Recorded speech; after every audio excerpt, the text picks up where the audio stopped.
Now, Bryce, when we were filming relocation, in fact, some of the location people wanted to escape from the city quite literally, and some of them did.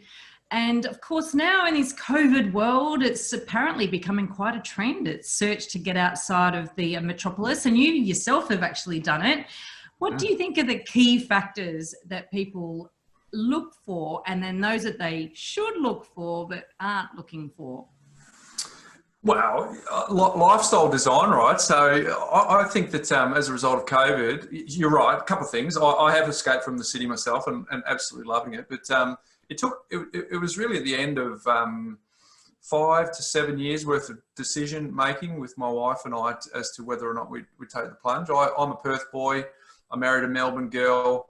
But we got to know each other in Queensland up on the Gold Coast. So I always thought that we would go back to Queensland. So each and every year she goes, are we going back to the beach? And I'm like, yeah. Let's talk about it next year. And after about 5 of those years in a row, she said, we're not going in a hurry, are we? She goes, what about heading down to the surf coast of Victoria? And I'm going, are you kidding me? I mean, have you been in the water down there? It is freezing. But now that I'm down here, I love it. They've got these new things these days, Veronica. You may have heard of it. It's called a wetsuit, and it actually keeps you nice and warm when you get in there. So it actually works. So all of my fears around freezing were unfounded. But I think fringe commutable locations, I think will benefit. So if you think about your part of the world, Ronnie, you've got Central Coast, even up to Newcastle, even if you go back down towards the Shire. If you go to the northern part of the Sunshine Coast, the southern part of the Gold Coast, back to my hometown of Perth, you've got Mandurah. In Adelaide, you've got Port Noarlunga. So these areas where some people would think that they're not commutable, while some do, all of a sudden, when you can now negotiate with your employer that the greatest work from home experiment we'll ever experience now works, it kind of makes sense if you can negotiate 2 or 3 days where you can Zoom meetings. It makes sense that people are going to go towards those lifestyle locations, and for quite a few people, they want to get away from the city. So I think there'll be a trend towards it. I don't think it's going to be a massive rush. I think I had a mate that bought a property in Indooroopilly in Brisbane, Ronnie, just after the 2011 flood. And the water was up to the roof, right? So purchased it at an enormous discount, got the renovation done, moved into it. And at the time, everyone was thinking, you're mad. Whereas now he's looking like a genius. He probably got $200,000 to $300,000 worth of equity on day one because it's a distant memory. And I think that in 2 or 3 years' time, when we're talking about COVID, I think it'll be a distant memory. And I think it will encourage a number of people to move to regional locations, but I don't think it's, the last person to leave the CBD, turn the lights out, because I think there's just way too many cultural advantages from staying into the big smoke. So that was a long answer to your short question. I think there will be a trend towards escaping from the city. And I think that those locations that have lifestyle in spades will benefit. And I think the values of property in those areas will get a nice little spike. So is it the lifestyle that most people are chasing? You've been on the show that you've been hosting most recently has been specifically people wanting to leave the city. What's the most common reason? Yeah, just to escape the rat race. They didn't sign up for.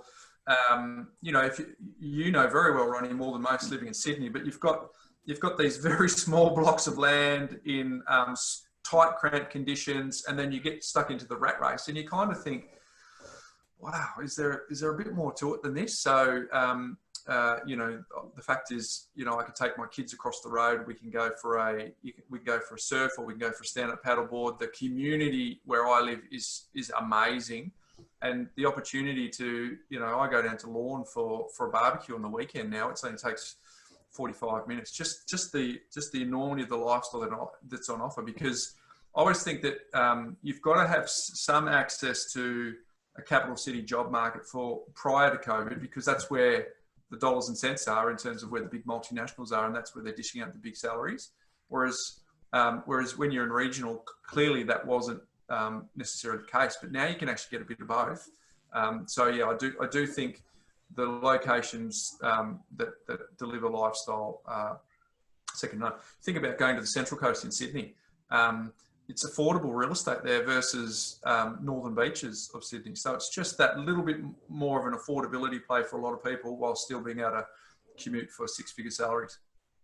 And I think the commute part is important too, because obviously that versatility to be able to potentially go into the city for 2 days a week maybe, and then work from home the rest of the time. And it's a good distinction between the northern beaches of Sydney versus, say, the Central Coast.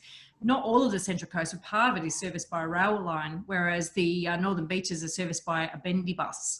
So yeah, slightly different. Yes. Yeah. Commutable. And the difference in price is enormous, right? So so I genuinely think it's it's lifestyle, and for those people who want more out of life than the cultural norm of a big city. Now, mate, Ronnie, I'm a small town boy from Perth, right? So I live in Torquay on the surf coast, and it feels like Perth. It's got the same vibe. I'm used to smaller populations. But you grew up in the big smoke of New South Wales and Sydney, so your norm is different to my norm, right? So I think it really just comes down to having that diversity. But I think COVID has opened up to more people possibility than ever before. I think that's one of the positives of COVID. It has, for many people, have focused on what they've lost, whereas a lot of other people have actually focused on, well, what does this open up? How does this change the way that I view the world, and what possibilities come with that? Which for some people actually looked at as being quite exciting. I think that you and I often recommended to people, look, if you're going to move locations, it doesn't matter whether you're going from one city to another city or whether you're going from a city to regional or vice versa. Don't be afraid to rent, because the area is so different, and also that just those local nuances. You think about the amount of times when we did a show and we'd find things. If you just went down the pub, you'd find why that property hasn't sold, or why that one is priced for a couple of $100,000 more than that one, because the locals know stuff that you don't know. And I found that to be one very, very interesting learning through doing the series that I don't think will ever leave me, and I think that probably still holds firm now, right?